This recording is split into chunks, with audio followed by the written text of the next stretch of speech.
This is gonna take crackerjack timing, Wang. Total concentration. You ready, Jack?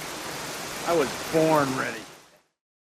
Welcome back to Thinking Critical. This is Wes, and here on the channel during coronavirus COVID-19, we talked a lot of the effects, be it on publishers, whether it be on retailers, kind of the steps that they can do, what we have liked and haven't liked about the way some people have reacted to the situation and their forward plans and things like that. But we really haven't talked about is a huge segment of the, of comic books, and that is the creators. And I think they're going to have a huge part to play in healing the industry and really moving it forward and propelling it forward with great ideas and good storytelling. And here to talk with me about that is my good friend Perch. How you doing? I'm doing great. Thanks for having me on, Wes. And this is a great topic to talk about. Yeah, so we've seen a lot of outreach. We've seen a lot of creators maybe going outside of their comfort zone right now. What do you think are some of the things that creators absolutely should be keeping their eye on, to attack the industry once things start to, trickle out and become normal again? Well, I think it's a good wake-up call for a lot of creators who maybe were, they were allowing the publishers to do the marketing for themselves, meaning they were on a book, it was a top-selling book, the publisher would do, they'd advertise, and it kind of almost got complacent in just the books in the shops, and that's how you're going to get known, and that's how you're going to do commissions, or that's how you're going to get your next gig. And now that the books have slowed, it's kind of brought into focus the fact that, the responsibility to market yourself was always in the creator's hands all along and should be. And the creators need to make sure that their name's getting out there, make sure that their ideas are getting out there. I think the fascinating thing that we're seeing right now, in particular with a couple of creators, is we're seeing them start to come out and say, I've always wanted to do this character. I've always wanted to do this book. Here's a pitch I might have had. Here's a story that was rejected many years ago. Here's something, an idea that you, the population, have never seen, but it shows what I'm capable of, what I can do. That stuff not only keeps a creator top in mind in the eyes of the fans, it brings the fans closer into the books, which they love, and longer term, it's going to give them some great ability to market themselves and get more books. Well, what it also does is gives the customers a window into their mind and the things that they've been trying to get accomplished, and lets them know, hey, I haven't just been here stagnant waiting for an opportunity. I've been trying to make things happen. And look, these are some of the great ideas I have. Customers love to know what creators are doing. They want to feel closer to them. Like if I feel like a creator is out there or going out of his way to be very professional with me, I will go out of my way to go and find their work. And I think that is a great way to bridge the gap and invite customers in to find out who you are. It is, and it's an easy thing to do by and large, because a lot of these creators, whether you're a writer, artist, colorist, anything, you have ideas, you're in a creative field, and being able to kind of pull back the curtain a little bit and show people, especially now when there are no comics coming out and people are starved for that content, being able to provide even a little bit to say, here's a pitch I was working on, here's a story that got changed along the way. This is a little bit like the audience who would buy DVDs and watch the director's cut or the behind the scenes or the cut footage or deleted footage, all that kind of stuff. People are hungry and always have been hungry for that material. And if you expose a little bit, you get them attached to you as a person, and it's a healthy thing to do. And it's probably an easy thing to do, because I think almost every creator has a pile of unused art or stories or pitches or something sitting on their desk waiting to be revealed.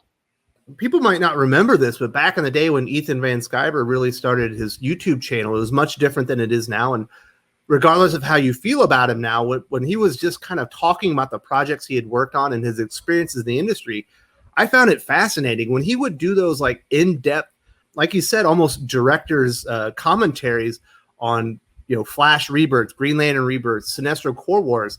I would watch those videos and go out of my way to go and read those trades again. And I felt like I had a different experience reading them, because I had so much more information and knowledge about the creative process and some of the things that he threw in there that I might have missed the first time. No, absolutely. And I do think, I think your point's well taken. I think that's why his channel was so popular at the beginning, was because it is giving that look. And again, channel's clearly gone in another direction now. So whether you love him or hate him, forget the now and remember back how it was a couple years ago and this was going on. It's a template for you as a creator. I mean, if you're a creator right now, you absolutely hate the guy and hate everything he's doing, at least pivot a bit and look 2 years ago to what he was doing. It's a good formula of what we're talking about right here. Another example, Rick Remender just posted kind of just screenshots or single images of pitches he had done for Marvel books that were rejected. And not many. I mean, 8, I think, total. Mm-hmm. And it dominated the news cycle for a week of, hey, look at what he did here. Look at this. I love this idea. I hate this idea.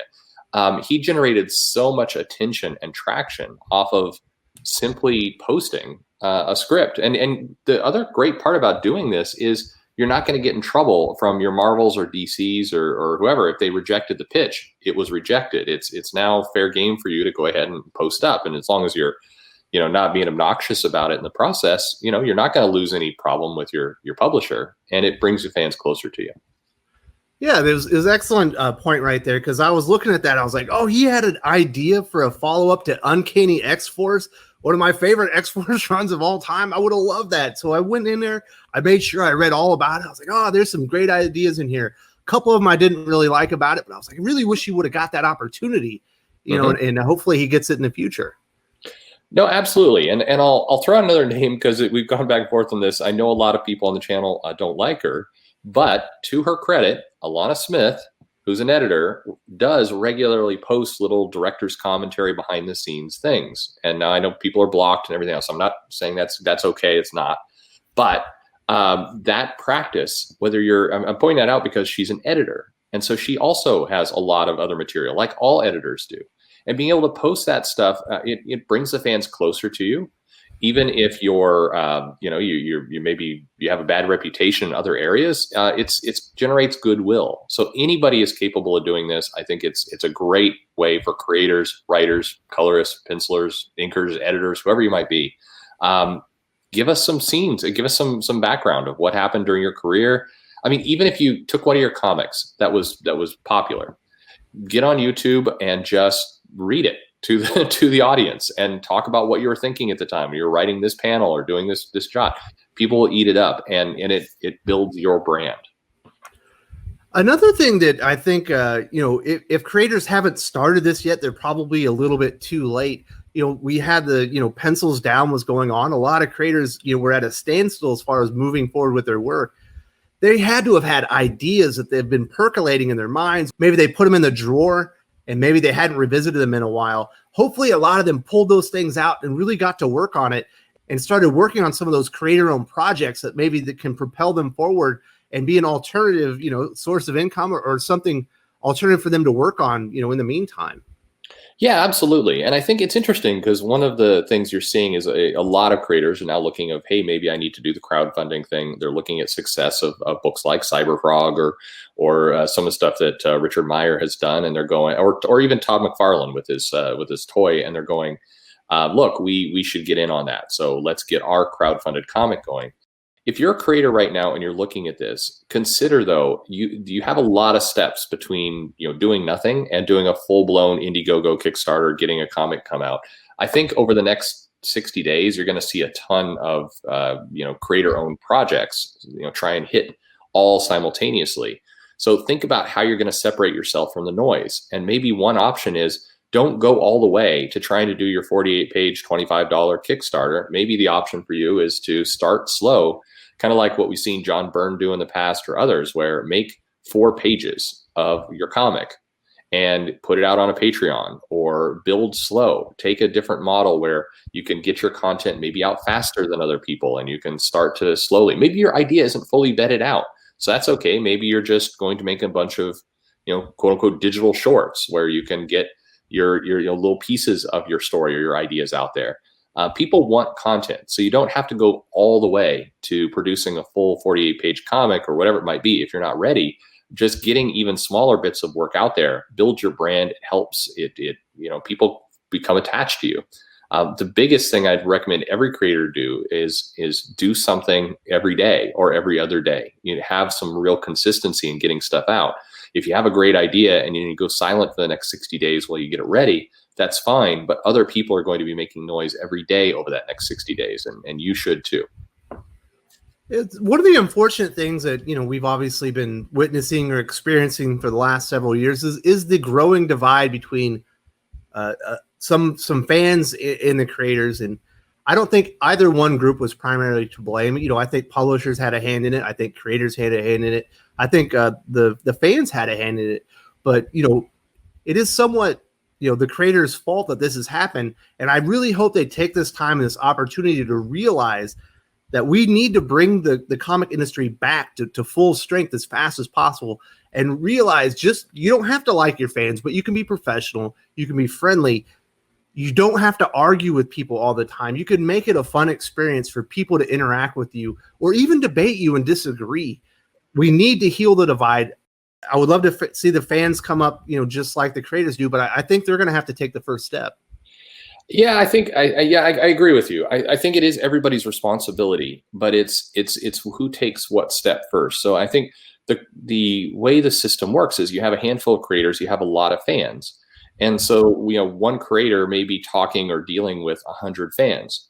So if you think about it in terms of just kind of math and spread, if you have a creator that generates a positive relationship, when I say positive, I do not mean you have to take a beating. We have to start to not look at these things so black and white.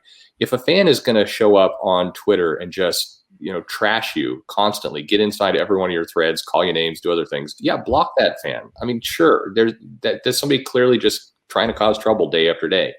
A fan who comes in and says, hey, I don't agree with you, or I like a different president, or whatever it happens to be, that's debate. Ignore it, mute it if you have to, but just, you know, try just engaging.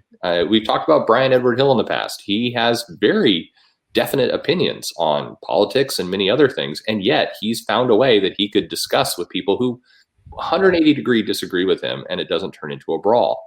But if the creators take the first step, because of the influence they have, it's going to be far more successful in attracting a lot of fans to it. And a lot of fans are also going to lay down arms and then start to engage. If the fans take the first step, it's fine, but they do not have the same kind of reach. Like you or I being able to just put a positive attitude out on social media or whatever it is. I mean, it's nice. We should try and do that. And we do. But it's not going to have this nearly the same kind of public display as if a Dan Slott or Mark Wade would come on Twitter and say, look, we're going to do this differently. We're in it together. And I think maybe this moment changes things a bit in that creators can't just say, hey, I don't really care what I'm hearing on social media. I've got to deal with Marvel. My book's coming out every month, and that's who pays my bills. And I've got thousands of fans that are not on Twitter. So what do I care about these people? Well, with everything shut down, I think we all have to care about everyone at this point. Another thing, I follow Scott Snyder on Twitter, and we don't interact a lot, but, you know, I see him always talking about his books. But another thing he does, and I don't think every creator should do this if they don't feel comfortable with it, but, you know, he gives snippets into his life. Like, I'm interested in the adventures of his son and his coffee scoop now. Like, I want to see where they're off to now or next, and it makes it much more personal. You know, you see him as a person, and you know, I'm a dad, he's a dad, we're going through the same stuff, and like stuff like that, I just think is really, it has a calming effect, and it has a great effect creating a bond between creator and fans. No, I mean, I agree. I think it's not going to be for everyone if you want to lift that personal veil in your life, but for those who feel comfortable about it, it is helpful. And to your point, it's very hard to scream at somebody when they're talking about their son or their baby. They're talking about going to get groceries and it being a harrowing experience because they have to wear a face mask. When you create those more personal stories, it's a lot harder for somebody to come in there and, you know, call you, SJW this and that. You look more like a maniac if you're doing that. So I think it helps calm the conversation down. It helps people relate to each other as people.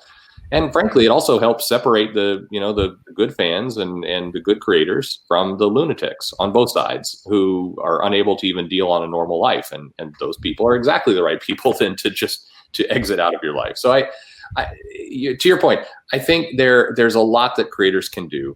I do think it hopefully is a moment of self-reflection to say, maybe we all got way too caught up in this whole, comic skate and everything. We all got way too caught up in this, and maybe it's time to just stop and treat fans like fans, and maybe in turn then the fans treat creators like creators, and everybody just, starts to get along a little bit better. That'd be wonderful. We should talk about creators working within the publisher. We talk a lot of the things they can do outside of the publishers, but a great example we just talked about him is Scott Snyder. It feels like he's taking a big leadership role over at DC Comics. You're always talking about how he's expanding, Dark Knight's death metal, and the future of DC Comics is changing, and we're all going to like it. And that's really a good way to build up excitement. It sounds like Donny Cates is similar, doing something similar like that to Marvel. But, we do need to see some of these creators take leadership roles within their publishers and really get the word out there and show the other creators how it's done.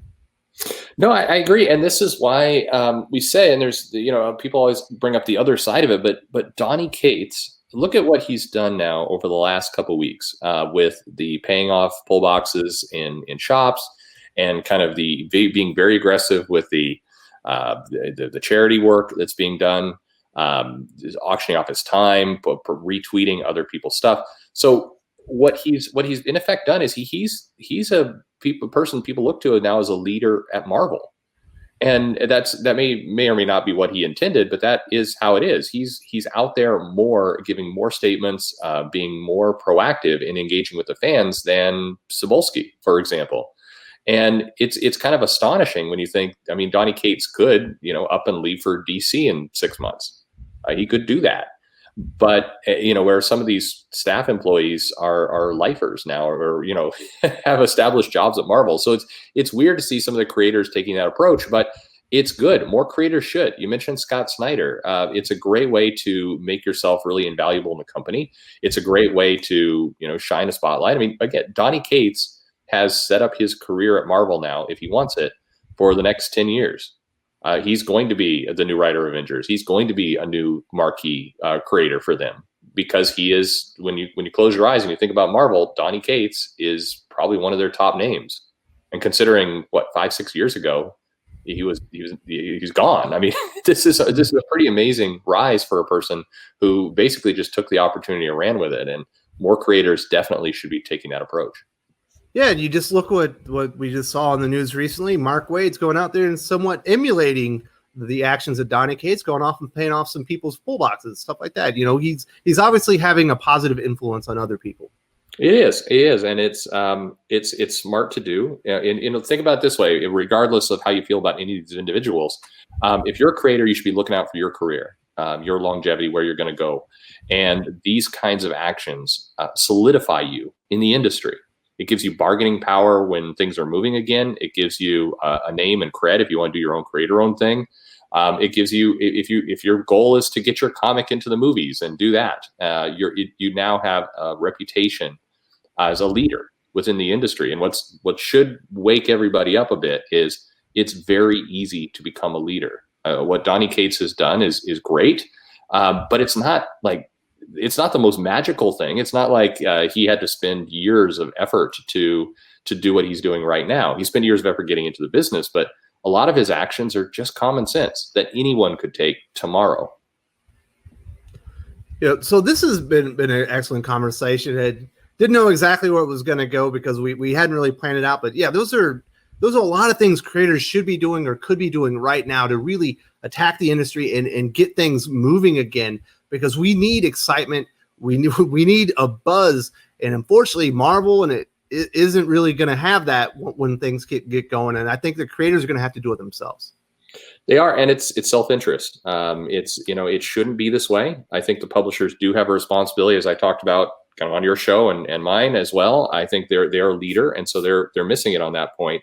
But regardless of them, creators, the ball's in your court now. Nobody's stopping you. You break the door down and walk through it. That's what needs to happen for all of us. But most importantly, themselves. You want to make more money. You want to have a stable career. It's crystal clear right now how to do that. Well, Perch, I really appreciate your perspective. Yeah, thank you very much. Thanks for having me on. If you enjoyed this video, please give it a like. I would appreciate it very much. It helps us attract more views for the channel. Subscribe for future commentary, comic book news, and reviews. And don't forget to ring the bell for notifications. If you want to talk comics, movies, and much, much more, you can follow me on Twitter at Wes_from_TC. With that, Salamat Po, and I'm out.